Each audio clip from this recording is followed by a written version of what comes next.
good to have you with us, Sarah, and we look forward to hearing about Shield and what is going on there and how it started and your part and how it involves the community. There's a glass of water here if you can indeed, any time throughout as well. It's not gin, it's just water, sorry. Forgive us. Thank you. This is my first kind of public speech about the work that Shield have done throughout COVID, and I want to say thank you very much for hosting us today. I actually used to come here as a child, although I'd left Fife and been away for a decade. It's nice to return and be able to have the familiar warm feeling of when I used to come here, and I want to make it very clear that I was coming to places like this particular church and other ones growing up that has set me with a high moral compass of what I felt was right and wrong. And whilst I may not be affiliated to any direct religious organisation, I've held those morals and I have my own faith, and it's thanks to places like here that I feel have been an integral part of the success of Shield. Now, Shield started from my home. I have moved back from, I don't know how, yeah, there we go. So, started from my home. I moved back in March last year. I was living in Northern Ireland and I'd left quite a toxic, abusive marriage. And I left with my 3 children, and it was difficult to come back to a place where I had lost connections with individuals. I didn't have a great support, but I knew I had some, and ultimately it felt like home, so I knew I had to return. Shield stands for Sarah's Help in Economical Living Difficulties. It's not about shielding, it's not really, it was a play on words that was relevant with what was going on in the time with shielding and the impact it was having on everybody. My children and I had collected some items for a local food bank, but their operation hours were not convenient for my schedule, and I went to then gift it to my local co-op to be told that these stations were not being emptied, so they no longer were collecting for that food bank. So I was left in a situation that I had stereotypical food bank items, and it wasn't really something that we would necessarily eat or cook with, because I'm a bit of a batch cooker and home cooker. So I went home, I did a batch cook of food, I rebagged everything into sections, and my children and I decided to just start what we thought was maybe going to last a couple of months. So in March 2020, I'd put onto my Facebook, and I'm going to come a wee bit closer and read it, and I'll try and shout so you can all hear. I'm setting up a small support group for anyone needing lifts, items collected from shops, or any kind of support for the elderly, single parents, or anyone in need. A place to work together until this dies down, and I can't and won't do it single-handed. However, together, I know we can make a difference.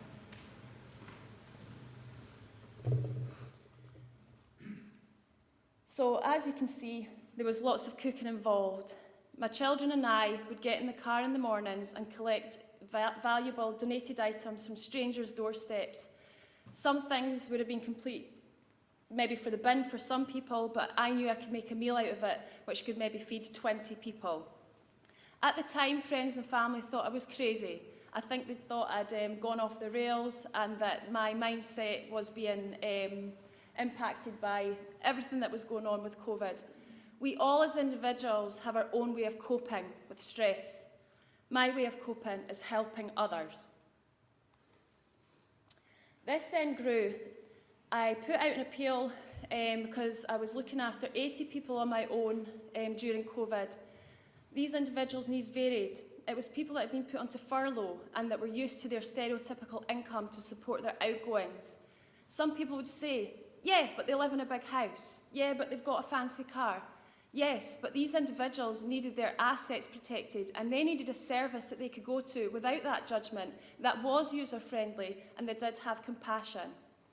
It was difficult to explain to people, yes, whilst we have food banks were set up at a time to support certain categories of people, and these services are not available to the working poverty or to those that are maybe in part-time work, full-time work.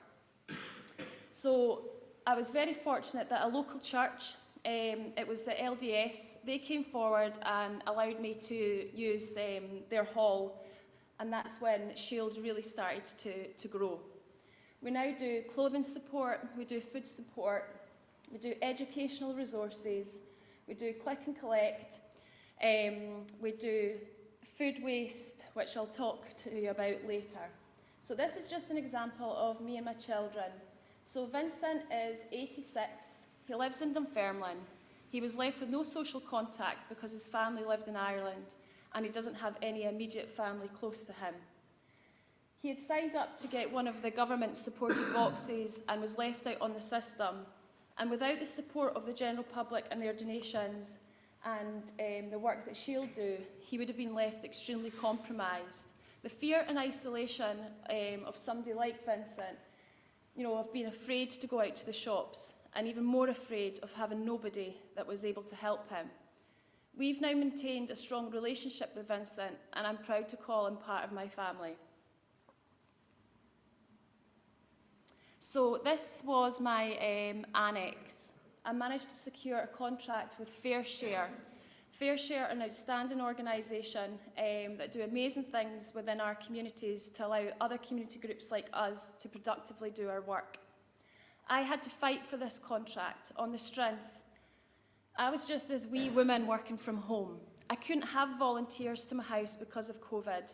I wasn't a formal organisation, and I won this contract on the strength that, yes, shielding boxes were coming to people's doorsteps, but individuals that had compromised fine motor skills couldn't even lift these boxes, and you're literally giving food to people that they didn't have the resources to do it. They maybe relied on convenience food because their wife used to cook and it's now passed, and you're giving them these items that, in actual fact, they don't know what to do with them. There wasn't sufficient cleaning items in there.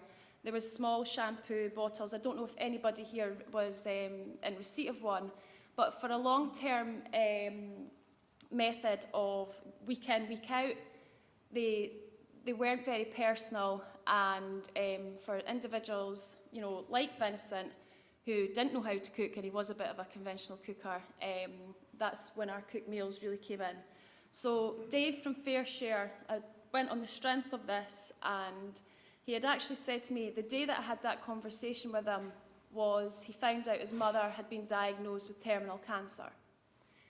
And he said that he then realised that if his mother didn't have his family to support her, she would be somebody like Vincent. And that's when he knew that he had to change, bend the rules a wee bit in order for our communities to be a better place. We then were lucky enough to get premises at Fife College, because obviously it was very important to the church, like yourselves, that you could get your communities back together in your building, that you could celebrate your achievements through COVID, you could support your peers, and you could come together and be in a place of worship that is important to you. And that's something that you were all deprived of. We were grateful of the space that the church gave us, but it was so important to us as a group that they got that space back. They'd given us that lifeline at a time that we really, really needed it, to the point that we were looking after 900 people a week throughout COVID, a week. And this varied from the working poverty, disabled, unemployed, and vulnerable people. So every evening we go out and we collect surplus food waste from the Co-op, Asda, Lidl, Marks and Spencer, Tesco, and we've put out over 70,000 cooked meals from food waste. I would like to reflect on the earlier conversation that we just all heard about that there is no shortage of food. There is no shortage of food. There's shortage of capacity of knowing what to do with it, how to do it, and keep the costs down. The most valuable asset that we all have in this room is our time. We don't get it back.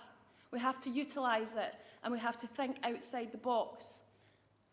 This has cost us thousands of plastic tubs and some time. We were very fortunate that Dunfermline Mosque allowed us to use their kitchen to be able to do this wonderful batch cooking for these vulnerable people. This is just some of the feedback and some thanks that we had from people in the community. I think it's always important to give thanks. And I think it's very important when somebody does thank you that you take the time to praise yourself and gift yourself the acknowledgement that you do make a difference. For many times throughout my life, there's been times that I've been told that I've done something good and I've never believed it. And Shield has been the one thing that has gifted me the knowledge and the power that actually, yes, we'd all have the power to make a difference, and we should be grateful for everybody's thanks. Oh, sorry, I'm getting carried away there. So, as you can see, this are some of the things that we get up to. So at Christmas time, because we couldn't have Santa Claus, we did a virtual Santa Claus for everyone to come and register, and it was a free service, and they all received a gift that we then delivered. The dogs there, that was, remember the bad snow? That didn't stop us from getting our surplus. We got our team of volunteers with the sledges and their dogs, and we fought through the snow to make sure that we could get that valuable food for our important people.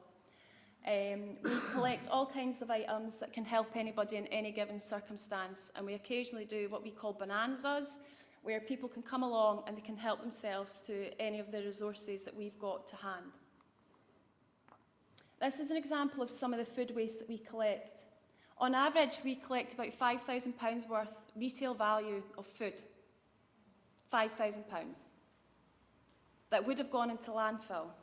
And we painstakingly, every evening, collect, sort, dispose, freeze, repack, and prepare to take it out to our communities. We have been very fortunate to have some amazing people that have allowed us to expand our work and take it further, because I know in my heart the work that we can do will benefit everybody in the community and not just certain categories. We need a service that is not restricted. We need a service that does not judge. We need a service that is led by heart and enthusiasm and not by corporate money, by wages and by self-motivation. There is no place for ego in Shield.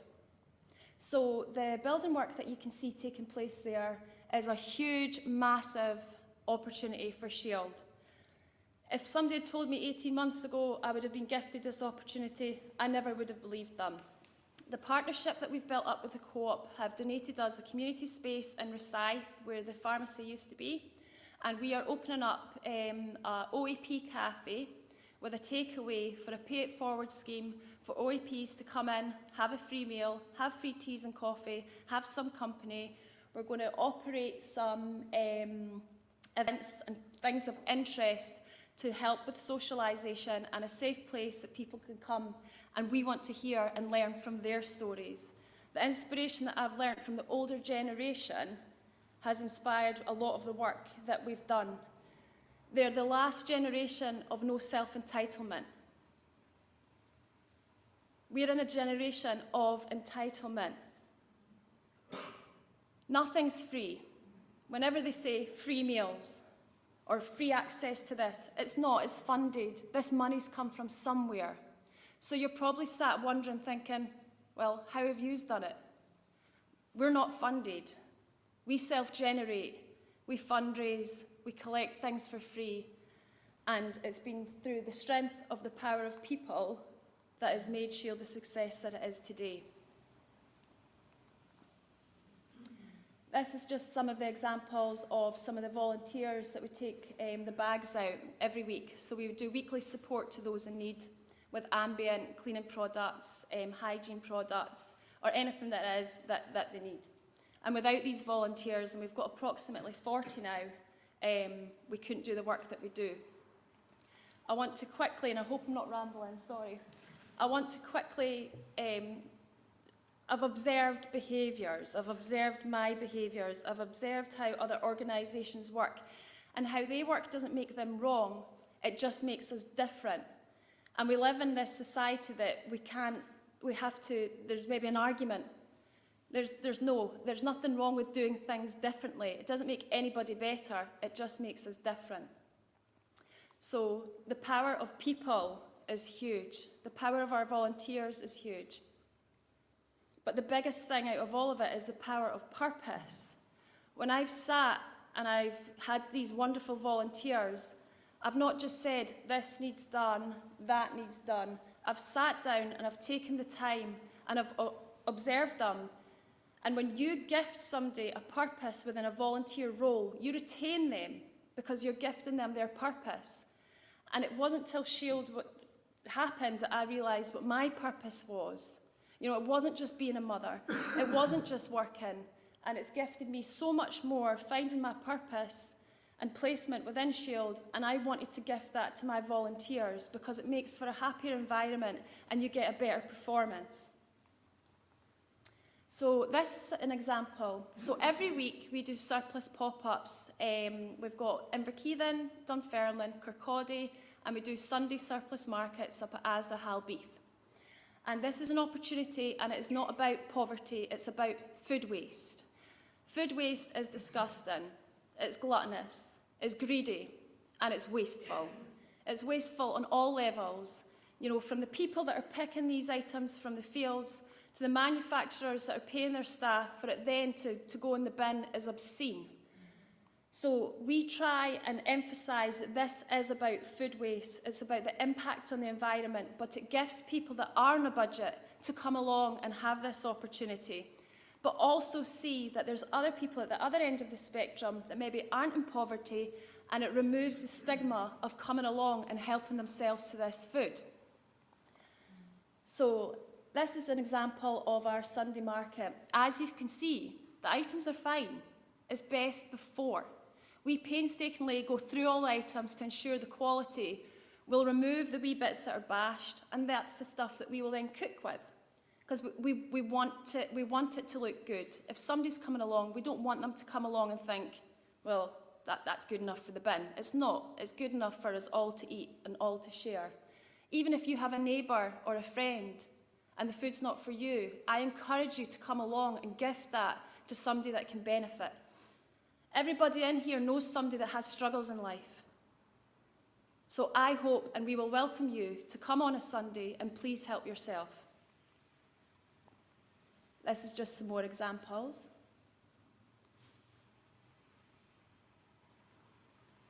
There is no power for change greater than a community discovering what it cares about.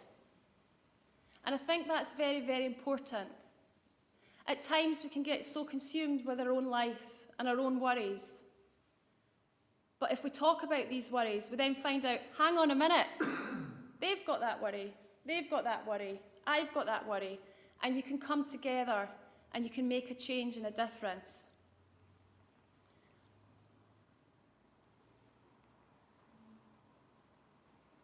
I just want to finish by saying thank you. There's probably people in here that have supported Shield, and although I've not been able to personally thank everybody, I can wholeheartedly say you have had an impact. Nobody in Shield is on a wage. I work 7 days a week. I've not been able to go back to my day job. I have 3 children, and I'm one of these people stuck on a benefit system. Now, I've put my time to use. I'm not ashamed to stand up here and say that I've had to compromise this short period of time in my life to make sure that I'm bringing value to other people's life, and hopefully one day have a service that other organisations can try and not mirror, not mimic, but support better. There was times when I've had meetings with certain individuals in society, and it's been said to me, what qualifies you? You know, and I'm sat there in this room, and for a long time I did have imposter syndrome, because the truth is, I've never been involved in the third sector. I've never run an organisation. But what qualifies me is that I care. I'm not paid. I'm not paid to care. I'm not paid to pretend to care.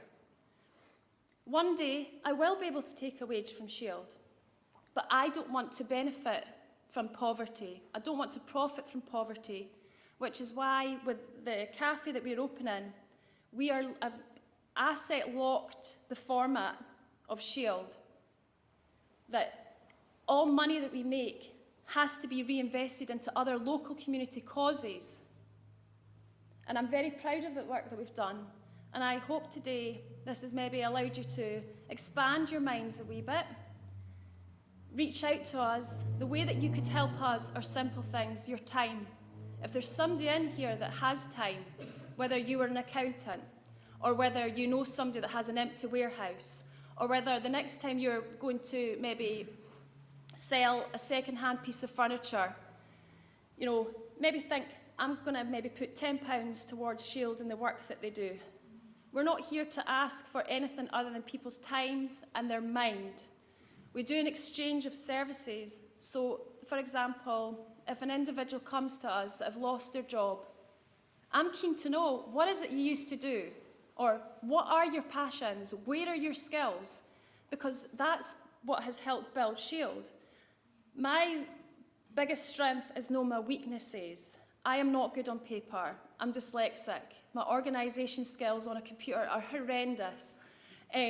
But I've been able to say to people, well, Kevin knows, right? Kevin knows. But I have now been able to develop relationships with people that I can then say, well, if you're really good at that, would you mind, you're actually helping me, and you're actually helping your community by gifting us your time. And it takes away that feeling of that they owe, like there's charity. There's nothing, the word charity connotates a lot of negativity too. People find it actually hard to come to charity because of the stigma attached. And we're hoping to break those boundaries. We're hoping to build a stronger community, and we're hoping that with the continued work that we do and the support from people like you and all the other amazing people that I've come across, that we can do it. And thank you for having us today.